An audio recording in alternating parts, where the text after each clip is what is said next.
Oi pessoal, estou aqui com vocês para mais uma das nossas aulas e hoje nós vamos falar aí da termodinâmica. Termodinâmica então é a parte da física que vai relacionar duas formas de energia em trânsito. Uma que nós já estudamos lá atrás, que é o calor, e uma outra que nós vamos estudar hoje, que é o trabalho, né? Calor então é energia térmica em trânsito e trabalho energia mecânica em trânsito. Vamos definir então o trabalho numa transformação qualquer. Então numa transformação qualquer aí, olha, uma transformação que sai do estado 1 e vai para o estado 2, nós temos aí no diagrama de Clapeyron, diagrama PV, a área sob essa curva sendo numericamente igual ao trabalho, né? Esse trabalho ele pode ser realizado, ele pode ser recebido. Volume aumentando, nós temos um trabalho positivo, consequentemente o sistema realiza trabalho sobre o meio externo. Quando o volume diminui, nós temos um trabalho negativo, isso significa então que o nosso sistema está recebendo o trabalho do meio externo. Por outro lado, se o volume não se altera, não varia, se o volume permanece constante, nós temos que o trabalho é nulo, ou seja, o sistema não troca trabalho com o meio externo. Bom, então como vocês perceberam, essa relação de volume aumenta e diminui, basta você pensar um sistema aqui na minha mão. Quando esse sistema sofre uma expansão, o seu volume aumenta. Para isso, o sistema tem que empurrar o meio externo para abrir caminho para esse aumento. Então ele está realizando trabalho sobre o meio externo. Quando o sistema sofre uma força externa, né, ele tem que sofrer uma diminuição, uma contração. Então é o meio que realiza trabalho sobre o sistema. Daí a relação de volume aumentando e diminuindo. Tá? Nós vamos observar alguns casos particulares. Por exemplo, observem a transformação isobárica, quando a pressão se mantém constante. Bom, então trabalho numa transformação isobárica, veja aí no diagrama de Clapeyron, pressão constante enquanto o volume varia de V1 para V2. A área sob essa reta que representa a nossa transformação é numericamente então igual ao trabalho. Por outro lado, com olhos matemáticos, se você vai calcular a área, você faz aí a base multiplicada pela altura. A base está representando o nosso ΔV e a altura representa a nossa pressão. Então nós podemos dizer que a área é numericamente igual ao produto da pressão pela variação de volume. Daí então a nossa área numericamente igual ao trabalho. Podemos dizer que na transformação isobárica, onde a pressão é constante, o trabalho é então dado pelo produto da pressão pela variação de volume.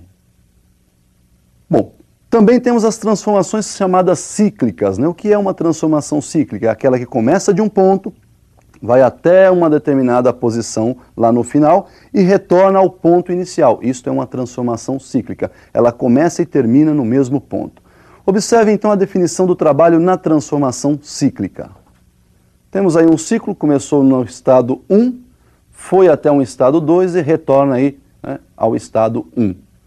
Nós temos então que a área desse ciclo agora será numericamente igual ao trabalho realizado pelo ciclo. Então o trabalho do ciclo é numericamente igual à área, somente a área dentro do ciclo, né? Esse ciclo então é formado por, nesse caso aí, por duas transformações. Transformação de 1 para 2 e a transformação de volta, que é a transformação de 2 para 1.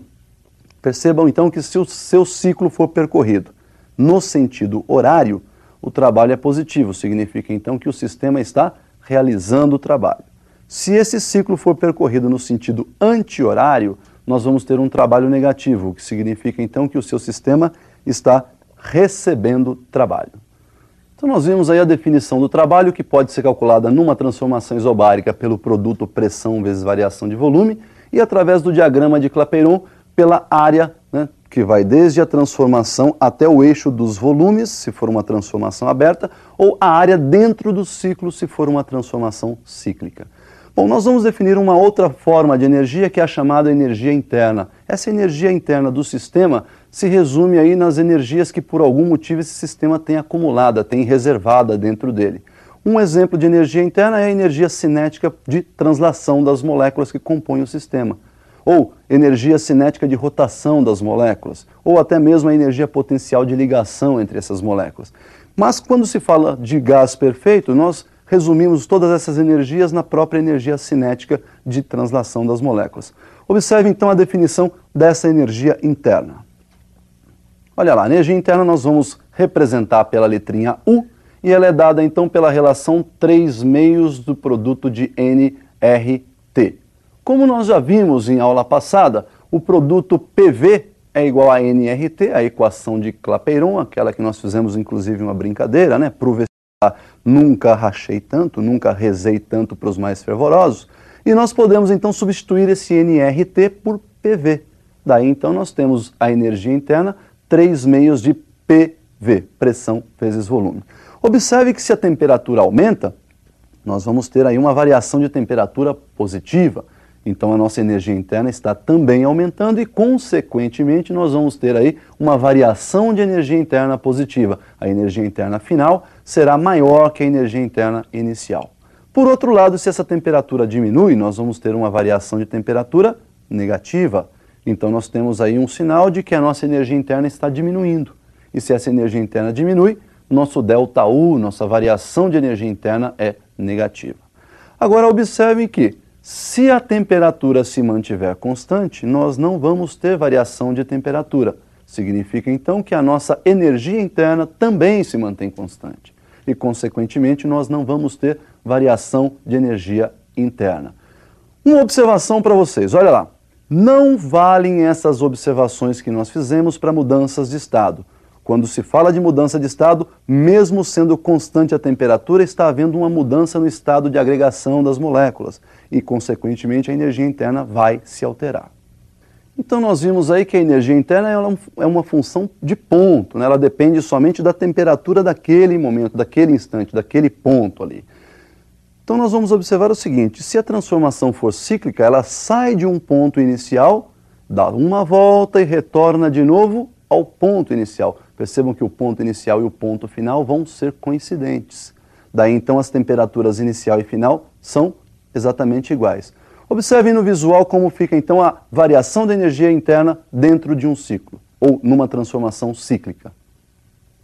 Olha lá, na transformação cíclica nós não vamos ter variação de energia interna, ela vai ser nula. Por quê? Porque nós temos aí a temperatura inicial e a temperatura final com a mesma intensidade, isto é, mesma energia interna no início e no final da transformação. Saiu do estado 1, foi até o estado 2 e retornou ao estado 1. Mesma energia interna no início e no fim, variação nula. Então não se esqueçam, no ciclo não temos variação de energia interna. Observe então que a partir daí nós já podemos agora relacionar as duas formas de energia em trânsito, o calor e o trabalho que nós já acabamos de definir aí. Nós vamos fazer essa definição numa primeira lei, denominada primeira lei da termodinâmica, ou até mesmo princípio da conservação de energia. Vamos observar então na tela essa primeira lei da termodinâmica. Então a primeira lei da termodinâmica nós podemos defini-la da seguinte forma. Imagine aí um sistema, esse sistema está recebendo uma certa quantidade de energia na forma de calor, e ele pode usar esse calor para algumas transformações de energia. Ele pode, por exemplo, transformar integralmente esse calor em trabalho. Por outro lado, ele pode simplesmente pegar toda essa quantidade de energia térmica que entrou, toda essa quantidade de calor, e transformá-la em energia interna, ou seja, deixar essa energia acumulada dentro dele mesmo. E por outro lado, ele pode fazer as duas coisas simultaneamente. Um pouco ele guarda para ele em forma de energia interna e o restante ele utiliza para a realização do trabalho. Nós podemos então observar que existe aí uma conservação de energia. A quantidade de calor que entrou no sistema pode ser transformada em parte em trabalho e parte em energia interna. Somatório da energia que entra, que é o calor, igual ao somatório da energia transformada, que é o trabalho, mais a variação de energia interna sofrida pelo sistema. Então nós observamos aí que essa lei é bem simples de ser aplicada. O que não é simples é você esquecer aí de alterar os sinais. Calor que entra é calor positivo, calor que sai é calor negativo. Então o sistema ele pode estar recebendo o calor, mas ele pode estar cedendo o calor. Trabalho realizado é trabalho positivo, trabalho recebido é trabalho negativo. Então cuidado, se ele realiza trabalho, esse trabalho é positivo, se ele recebe, esse trabalho é negativo. E a energia interna, quando ela aumenta, tem uma variação positiva. Quando ela diminui, a variação é negativa. Então também temos que tomar cuidado aí com esse sinalzinho. A equação é simples, mas na hora de substituir os valores, eles devem ser substituídos com seus respectivos sinais. Não podemos esquecer isso aí. Tudo bem? Vamos mais para um caso particular aí. Observem a transformação isotérmica. Dê uma olhada aí então como fica essa primeira lei aplicada na transformação isotérmica. Olha lá, na transformação isotérmica nós temos que a temperatura se mantém constante e por este motivo nós não temos variação da energia interna. Se eu não tenho variação da energia interna, o calor então será integralmente transformado em trabalho, né? Se o calor entra então é positivo, o calor recebido positivo, se esse calor for cedido ele é negativo. Todo o trabalho realizado positivo e se o trabalho for recebido ele então será negativo. Então nós podemos dizer que a quantidade de calor é igual ao trabalho, lembrando que nesse caso aí os sinais também serão exatamente iguais. Entrou calor, realizou trabalho, os dois são positivos. Perdeu energia térmica, perdeu calor é porque ele recebeu trabalho, então os dois aí nesse caso são negativos. Então pessoal, nós vimos aí a transformação isotérmica, né? Lembra lá, recebeu calor positivo, cedeu, perdeu o calor é negativo, realizou o trabalho positivo, recebeu o trabalho é negativo. Vamos para mais um caso particular, que é o caso das transformações isocóricas. Observe então no visual como vai ficar essa relação para as transformações isocóricas ou isométricas. Olha lá, transformação isocórica ou isométrica, volume constante. E quando o volume é constante, nós não temos a realização do trabalho. O trabalho é nulo. Então, todo o calor que entra no sistema será transformado integralmente em energia interna. Então, nós vamos ter aí um aumento na energia interna do sistema se estiver entrando calor. Calor que entra é positivo e se a energia aumenta, também é positiva. Então, nós podemos observar que o calor é igual à variação da energia interna, com os sinais iguais. Por outro lado, eu posso ter aí o sistema cedendo calor, mas se por um lado ele está cedendo calor e não está recebendo nenhuma energia, esse calor, essa energia que ele está liberando é proveniente do acúmulo que ele já tinha lá dentro. É proveniente das reservas que ele tinha, é proveniente da sua energia interna acumulada. Então perceba que se a energia interna está diminuindo, a variação de energia interna é negativa. Consequentemente, calor que sai, lembram? Calor que sai, calor cedido é calor negativo. Então nós temos que o calor e a variação de energia interna são iguais e com os sinais negativos, também sinais iguais. Então nós podemos aí também observar esse caso particular para as transformações isocóricas, né? Isocórica não realiza trabalho, não podemos esquecer aí. E para terminar nós temos aí as transformações adiabáticas. Então observem no visual como vai ficar para as transformações adiabáticas essa relação aí de energia. Então olha aí, na transformação adiabática o sistema não troca calor com o meio externo, então nesse caso o calor é nulo, né? Nós vamos ter aí então, nessa transformação, o sistema realizando trabalho utilizando aí a própria energia interna. Então veja bem, quando ele realiza trabalho, trabalho positivo. E a sua energia interna então, por conta disso, está diminuindo, variação negativa. Por outro lado, ele pode estar recebendo trabalho. Consequentemente, se ele recebe trabalho, trabalho negativo e sua energia interna aumenta. Então nós temos uma variação positiva. Percebemos então que o trabalho é igual a menos, né, sinalzinho negativo, menos o ΔU, menos a variação da energia interna. Ou, quando ele está recebendo trabalho, menos trabalho, esse trabalho é negativo, igual a variação da energia interna positiva, porque nós teremos aí um aumento da energia interna. Bom, pessoal, então nós vimos aí todas as relações possíveis de energia térmica em trânsito e isso aí resume a nossa aula da termodinâmica. Então, por hoje, o que nós tínhamos para ver é só isso. Até a nossa próxima aula e estudem bastante. Bons estudos!